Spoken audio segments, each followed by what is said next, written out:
Morning. ഞാനിപ്പോൾ എഴുന്നേറ്റ് വന്നിരുന്നേ ഉള്ളൂ.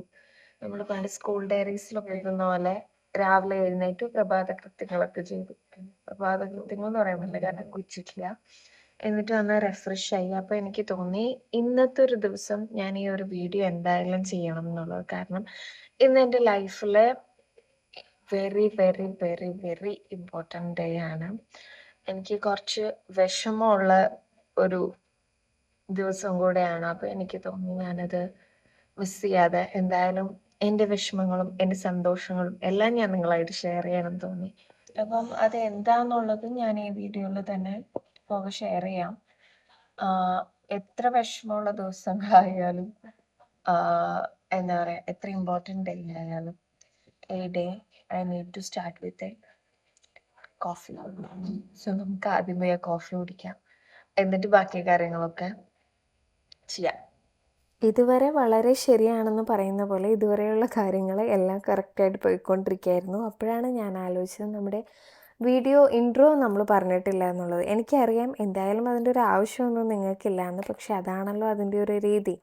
എന്തായാലും ഒരു ഇൻട്രോ അവിടെ കിടക്കട്ടെ അല്ലേ. സോ പതിവ് പോലെ വളരെ ഹാപ്പിയോടെ welcome to our YouTube channel. അതെല്ലാം ഇരിക്കട്ടെ, പതിവില്ലാതെയാണ് ഞാനിപ്പോൾ ഈ ലാപ്ടോപ്പിൻ്റെ മുന്നിൽ വന്നിരിക്കുന്നത്. ഞാൻ പറഞ്ഞല്ലോ, ഇന്ന് എനിക്ക് വളരെ സ്പെഷ്യലായിട്ടുള്ള ഒരു ദിവസമാണ്. അതുകൊണ്ട് തന്നെ ഞാൻ മിസ്സാവാതെ ചെയ്തു തീർക്കേണ്ട ഒരുപാട് കാര്യങ്ങളും ഉണ്ട് കേട്ടോ. അതൊക്കെ ഞാൻ കറക്റ്റായിട്ട് ചെയ്യുന്നുണ്ടോ ഇല്ലയോ എന്നുള്ള ടെൻഷൻ എന്നേക്കാൾ കൂടുതൽ ധരണയ്ക്കാണ്. സോ രാവിലെ തന്നെ ധരണയുടെ ഫോൺ വന്നാണ് ഞാൻ എഴുന്നേറ്റത് കേട്ടോ. അതുകൊണ്ട് തന്നെ രാവിലെ ലാപ്ടോപ്പ് എടുത്തിരിക്കുകയാണ്. ധരണയുടെ ഇൻസ്ട്രക്ഷൻസ് പ്രകാരം ഞാൻ ഒന്നുകൂടെ അതൊക്കെ വെരിഫൈ ചെയ്യാം. നമ്മൾ എന്തെങ്കിലും മിസ്സ് ചെയ്തോ ഇല്ലെങ്കിൽ ഞാൻ പ്രോപ്പറായിട്ട് എല്ലാം അതിൻ്റേതായ രീതിയിൽ കംപ്ലീറ്റ് ചെയ്തോ, ഇനി എന്തെങ്കിലും എൻ്റെ സൈഡിൽ നിന്ന് പെൻഡിങ് ഉണ്ടോ എന്നുള്ള കാര്യങ്ങളൊക്കെ അറിയാൻ വേണ്ടിയിട്ടാണ് ഞാൻ രാവിലെ വന്ന് ഇവിടെ ഇരുന്നത്. ഇൻ കേസ് ഞാൻ ധരണി വിളിച്ചോ ചൂടോടുകൂടെ ഇതൊന്നും ചെയ്തിട്ടില്ല എന്നുണ്ടെങ്കിൽ ഞാൻ ഒബിയസ്ലി അത് മറന്നു പോകും. കാരണം നമുക്ക് പല കാര്യങ്ങളും പല ടെൻഷനുകളാണ് നമുക്ക് മൈൻഡിൽ പോകുന്നത്. അപ്പോൾ അതിൽ ഞാൻ എന്തെങ്കിലുമൊക്കെ മിസ് ചെയ്യും. അങ്ങനെ എനിക്ക് കുറച്ച് അവസാനമായിട്ട് എൻ്റെ ലാപ്ടോപ്പിൽ എനിക്ക് കുറച്ച് പണിയുണ്ടായിരുന്നു. പണിയെന്ന് പറഞ്ഞാൽ വേറെ ഒന്നുമല്ല, എനിക്ക് എൻ്റെ കുറച്ച് പെൻഡിങ് അപ്രൂവൽസ് ഫോളോ ചെയ്യാനുണ്ടായിരുന്നു. പിന്നെ എൻ്റെ ഇമ്പോർട്ടൻസ് ആയിട്ടുള്ള ഡോക്യുമെൻറ്റ്സ് ഒക്കെ എനിക്കൊന്ന് ഡൗൺലോഡ് ചെയ്യണമായിരുന്നു. അതൊക്കെ ഓൾറെഡി ചെയ്തു. എന്നാലും ഒരു സേഫ്റ്റിക്ക് വേണ്ടി ഞാൻ അഗെയിൻ റീലോഗിൻ ചെയ്ത് ഞാനതൊന്ന് ചെക്ക് ചെയ്യായിരുന്നു. ബിക്കോസ് എൻ്റെ 9 വർഷത്തെ എൻ്റെ കരിയർ ഇന്നിവിടെ അവസാനിക്കുകയാണ്. ഞാനൊന്ന് റിസൈൻ ചെയ്യാണ്. ഓൾറെഡി റെസിഗ്നേഷൻ കൊടുത്തിട്ട് 3 months ആയി. 90 days ഓഫ് നോട്ടീസ് പീരീഡാണ്. അപ്പം ഇപ്പോൾ എനിക്ക് കറക്റ്റ് 3 months കഴിഞ്ഞു. അപ്പോൾ ഇന്നാണ് എൻ്റെ ലാസ്റ്റ് വർക്കിംഗ് ഡേ.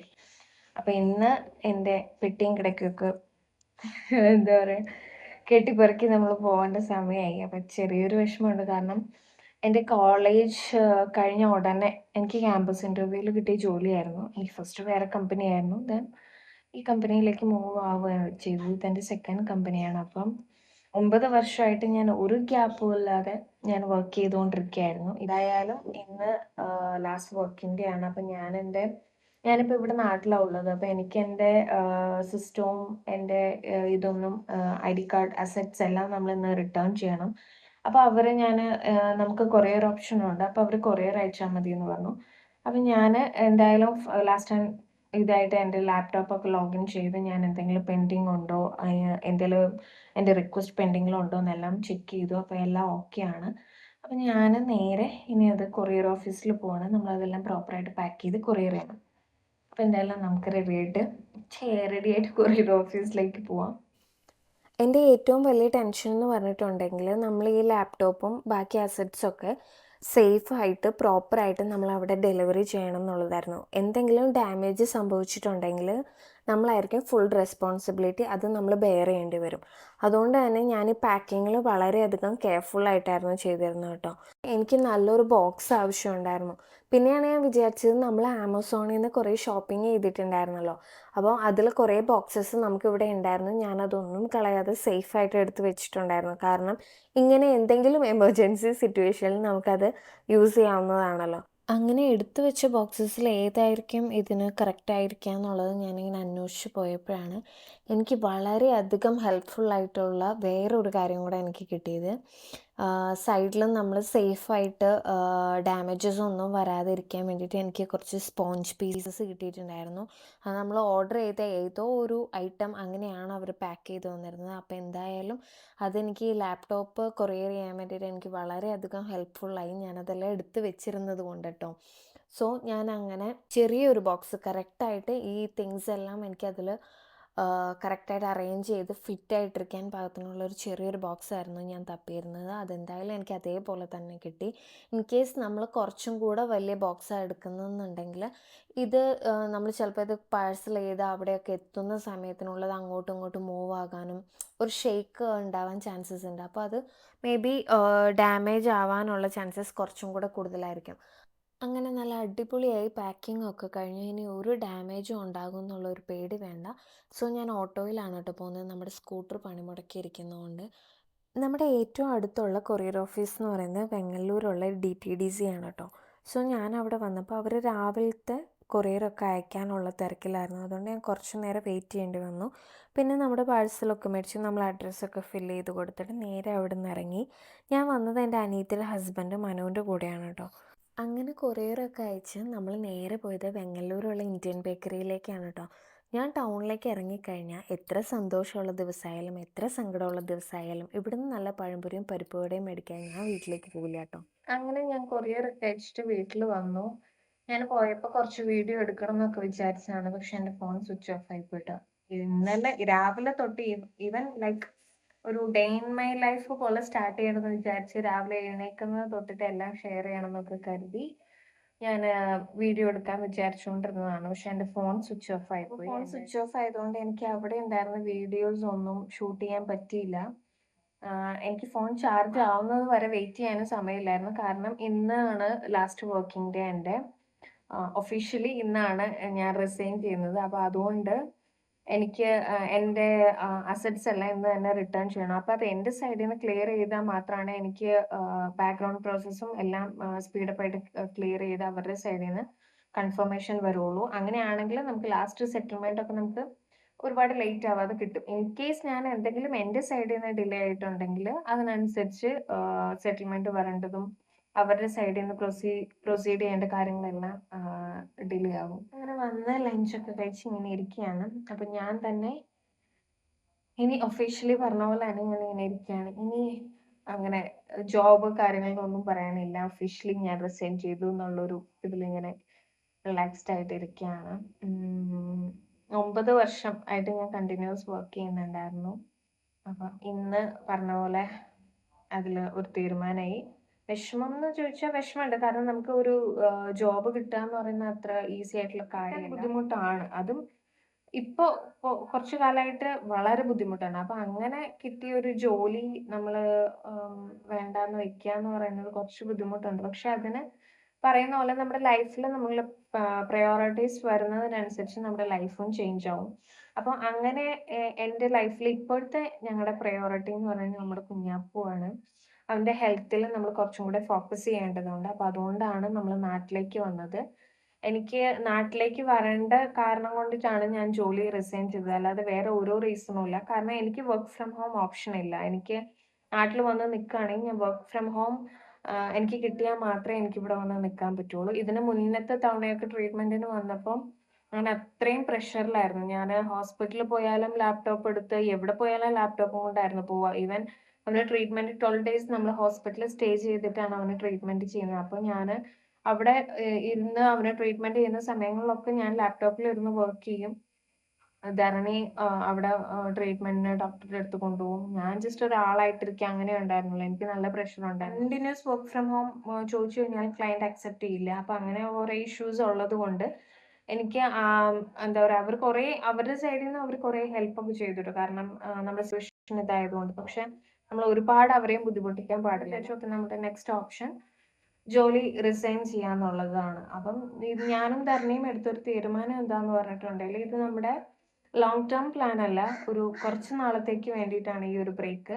കാരണം ഇപ്പോൾ പറഞ്ഞ പോലെ നമ്മൾ കുഞ്ഞാപ്പൂവിനെയാണ് അധികം നമ്മൾ ശ്രദ്ധിക്കേണ്ടത്. അവൻ്റെ കാര്യങ്ങൾ അവന് വേണ്ടിയാണ് നമ്മളിപ്പോൾ ടൈം സ്പെൻഡ് ചെയ്യേണ്ടത്. അങ്ങനെ ഉള്ള സിറ്റുവേഷനിൽ നമുക്ക് ഇപ്പോൾ ചെന്നൈയിൽ പോയി വരിക എന്ന് പറഞ്ഞിട്ടുണ്ടെങ്കിൽ നമുക്ക് കുറച്ച് ബുദ്ധിമുട്ടാണ്. കാരണം അത് എക്സ്പെൻസ് ഒരുപാടാണ്. പിന്നെ നമുക്കിവിടെ വീടും ഉണ്ട്. അപ്പം നമുക്ക് ആ ഒരു ബുദ്ധിമുട്ടും ഇല്ല. പിന്നെ നമ്മൾ അനാവശ്യമായിട്ട് വെറുതെ ഈ പോയി വരേണ്ട കാര്യമില്ലല്ലോ. അവനും ബുദ്ധിമുട്ടാണത്. മെയിൻ തിങ് അവനത് കീപ്പ് ഓൺ ട്രാവൽ ചെയ്യാന്ന് പറഞ്ഞാൽ അവനെ ബുദ്ധിമുട്ടിക്കുന്ന പോലെയാവും. അപ്പൊ അതുകൊണ്ട് ഞാനും ധരണിയും എടുത്തൊരു ഡിസിഷനാണ് ഈ ഒരു ഷോർട്ട് ബ്രേക്ക്. എന്നെപ്പോലെ തന്നെ ഒരുപാട് അമ്മമാരുണ്ടാവും അല്ലേ? നമ്മൾ കുഞ്ഞുങ്ങളായി അവർക്ക് വേണ്ടിയിട്ട് നമ്മൾ നമ്മുടെ സ്വപ്നങ്ങളും നമ്മുടെ കരിയറും ഒന്ന് കോംപ്രമൈസ് ചെയ്യും. അതിലൊരു തെറ്റുമില്ല. കാരണം നമ്മുടെ കുഞ്ഞുങ്ങൾക്ക് വേണ്ടിയിട്ടല്ലേ. അപ്പൊ അതിലും നമുക്കങ്ങനെ വല്ലാത്ത വിഷമോ കാര്യങ്ങളൊന്നുമില്ല. ഇതിനു മുന്നേ ഞാൻ എൻ്റെ മെറ്റേണിറ്റി ലീവില് ഞാൻ ആ ഒരു ബ്രേക്ക് എടുത്തപ്പോൾ കൂടെ നമുക്ക് മെറ്റേണിറ്റി ലീവിലാണ് പോകുന്നത്. ആ സമയത്ത് പോലും എനിക്ക് ഭയങ്കര വിഷമമായിരുന്നു. എനിക്ക് ജോലി ഇല്ലാതിരിക്കുക എന്ന് പറയുന്നത്. ഇപ്പൊ എനിക്കത് അത്ര ഫീൽ ആവുന്നില്ല. ഞാൻ പറഞ്ഞല്ലോ നമുക്ക് കുഞ്ഞിന് വേണ്ടിയിട്ടല്ലേ. അപ്പൊ അത് നമുക്ക് അത്ര വിഷമവും കാര്യങ്ങളും ഒന്നുമില്ല. അങ്ങനെ എല്ലാം കൊറിയർ അയച്ചു. ഇനി അത് തിങ്കളാഴ്ചയാണ് അവിടെ എത്തുള്ളൂ. ഓൾമോസ്റ്റ് എനിക്ക് ആക്സസ് കാര്യങ്ങളെല്ലാം ഇന്ന് റിമൂവ് ആവും. പിന്നെ എനിക്കതൊന്നും ഫർദർ ആയിട്ട് പ്രൊസീഡ് ചെയ്യാൻ പറ്റില്ല. ഈവൻ അതുകൊണ്ട് എൻ്റെ ഡോക്യുമെന്റ്സ് വേണ്ട കാര്യങ്ങളെല്ലാം തന്നെ ഞാൻ ഓഫീസ് വെബ്സൈറ്റിൽ നിന്ന് എല്ലാം തന്നെ ഇന്ന് തന്നെ എല്ലാം ഡൗൺലോഡ് ചെയ്ത് നമ്മുടെ ഡ്രൈവിൽ സേവ് ചെയ്യണം. ഇത് കഴിഞ്ഞിട്ടുണ്ടെങ്കിൽ എനിക്കൊന്നും ആക്സസ് ചെയ്യാൻ പറ്റില്ല.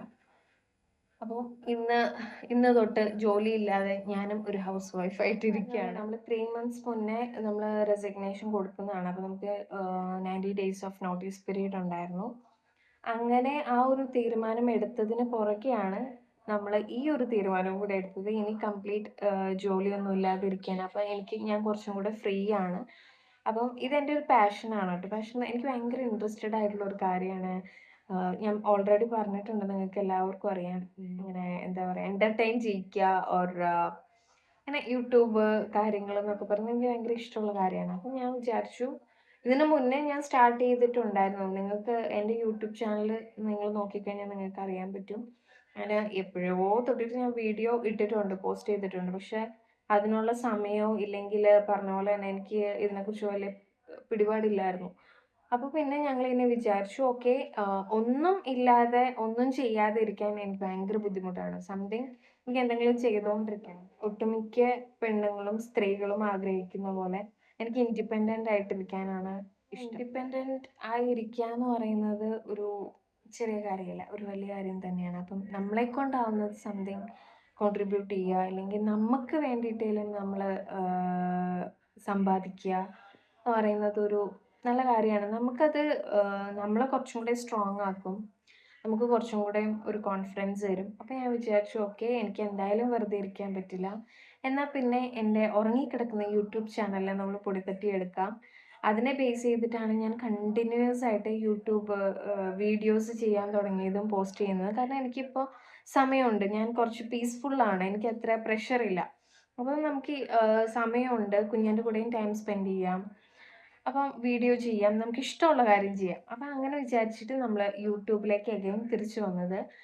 അപ്പം എനിക്ക് നിങ്ങളുടെ എല്ലാവരുടെയും സപ്പോർട്ട് വേണം. നമുക്ക് കുഞ്ഞിനുണ്ടായപ്പോൾ തന്നെ പ്ലാൻ ചെയ്തിട്ടുണ്ടായിരുന്നു. കാരണം എന്നെങ്കിലും ഒരു കാലത്ത് ഞാൻ ജോലി റിസൈൻ ചെയ്യേണ്ടി വരും. എനിക്ക് പണ്ടൊക്കെ എൻ്റെ വിചാരം എന്ന് പറഞ്ഞിട്ടുണ്ടെങ്കിൽ, ഓക്കെ, ഇത്ര ഏജ് വരെ വർക്ക് ചെയ്യണം. ഒരു 40, 45 ഏജ് വരെ വർക്ക് ചെയ്യണം. അത് കഴിഞ്ഞിട്ട് നമ്മൾ നമ്മുടെ ലൈഫ് ആ ഒരു സമയത്ത് എൻജോയ് ചെയ്യാൻ എന്ന് പറഞ്ഞിട്ടുണ്ടെങ്കിൽ ഒന്നും ഉണ്ടാവില്ല. അത്രയും കാലം ഇരിക്കുന്നത് തന്നെ ഈ ഒരു കാലഘട്ടത്തിൽ വലിയ കാര്യമാണ്. കാരണം ഇപ്പോഴത്തെ ഏജ് ഒന്നും നമുക്ക് പ്രെഡിക്റ്റ് ചെയ്യാൻ പറ്റില്ല, മനുഷ്യായുസ് ഇത്രയുണ്ടെന്നൊന്നും. പക്ഷെ എന്നാലും ആ സമയത്ത് വിചാരിച്ചു നമ്മളൊരു പെർട്ടിക്കുലർ ഏജ് വരെ സമ്പാദിക്കുക, അതിനുശേഷം ഉള്ള റെസ്റ്റ് ഓഫ് ദി ലൈഫ് നമ്മൾ എൻജോയ് ചെയ്യുക എന്നുള്ള ഒരു പ്ലാനും കാര്യങ്ങളൊക്കെ ആയിരുന്നു നമുക്ക് ബിഫോർ കുഞ്ഞു വരുന്നതിന്. ഞാൻ മനസ്സിലാക്കിയെടുത്തോളം നമ്മൾ വീട്ടിൽ തന്നെ ഒന്നും ചെയ്യാതെ നമ്മൾ വീട്ടിൽ തന്നെ ഇങ്ങനെ ഇരിക്കുമ്പോൾ നമുക്ക് ഏറ്റവും അധികം നമ്മൾ സ്ട്രെസ് ആവുന്നത്, അത് പല രീതിയിലായിരിക്കും നമ്മൾ വെളിയിലേക്ക് പ്രൊജക്റ്റ് ചെയ്യുക. പക്ഷെ നമ്മൾ സ്ട്രെസ് ആവുന്നത് എന്താണെന്നറിയാം, നമുക്ക് വെളിയിലെ കണക്ഷൻസ് ഒക്കെ കട്ടാവും. അപ്പം നമ്മൾ അപ്ഡേറ്റഡ് ആയിരിക്കില്ല.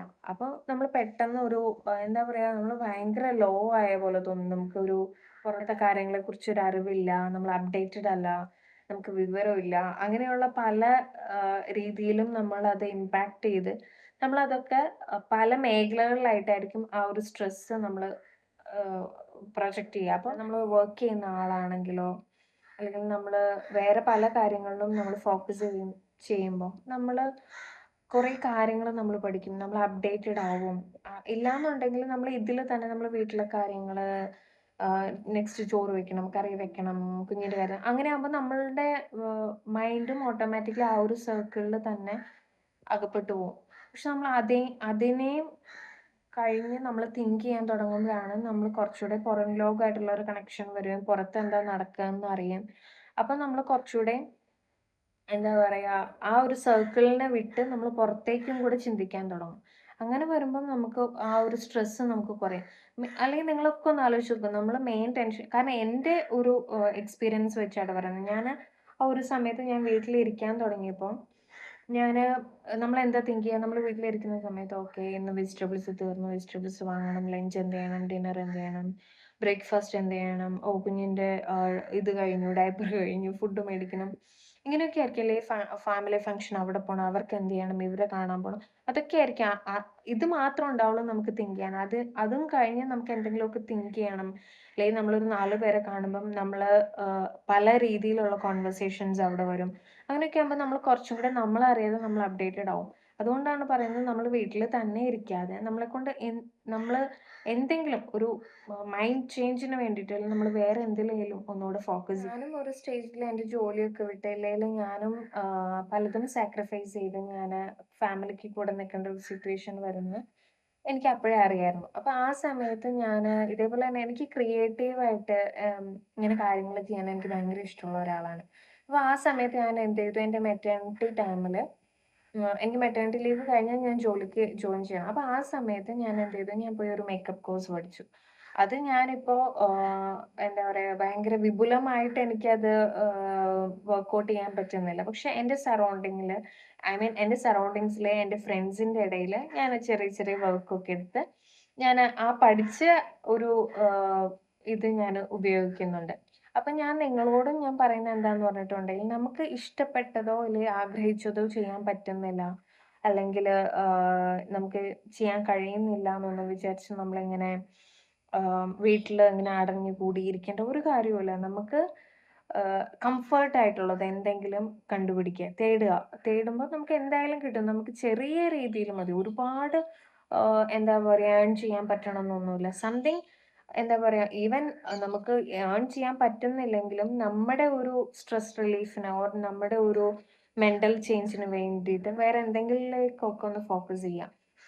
ചിലപ്പോൾ നമ്മൾ ആ ഒരു നല്ലൊരു പൊസിഷനിൽ ഇരുന്നിട്ടായിരിക്കും നമ്മൾ അതെല്ലാം വിട്ട് നമ്മൾ താഴത്തേക്ക് ഇറങ്ങി വരുന്നത്. പക്ഷെ വീട്ടിലിരുന്ന് തന്നെ നമ്മളെ കൊണ്ട് ചെയ്യാൻ പറ്റുന്നതിൽ അങ്ങനെയുള്ളതൊക്കെ ഫൈൻഡ് ചെയ്യുക. നമ്മൾ കുറച്ച് എന്താ പറയാ, നമുക്കൊന്ന് കുറച്ച് ടൈം സ്പെൻഡ് ചെയ്യാം. നമ്മൾ എന്ത് തന്നെ സ്റ്റാർട്ട് ചെയ്താലും ഉടനെ നമുക്കൊരു സക്സസ് എക്സ്പെക്റ്റ് ചെയ്യാൻ പറ്റില്ല. എല്ലാത്തിനും അതിൻ്റേതായ സമയമുണ്ട് ദാസ എന്ന് പറയുന്ന പോലെ എല്ലാത്തിനും അതിൻ്റേതായ സമയം എത്തുമ്പോൾ നമുക്ക് ആ ഒരു സക്സസ് നമ്മളെ തേടിയെത്തും. ഇതുപോലെ തന്നെ നിങ്ങൾക്കും ഇഷ്ടപ്പെട്ടത് നിങ്ങൾ കണ്ടെത്തുക, അതിനുവേണ്ടി വർക്ക് ചെയ്യുക. നിങ്ങളെ സപ്പോർട്ട് ചെയ്യാൻ ഒരുപാട് പേരുണ്ടാവും.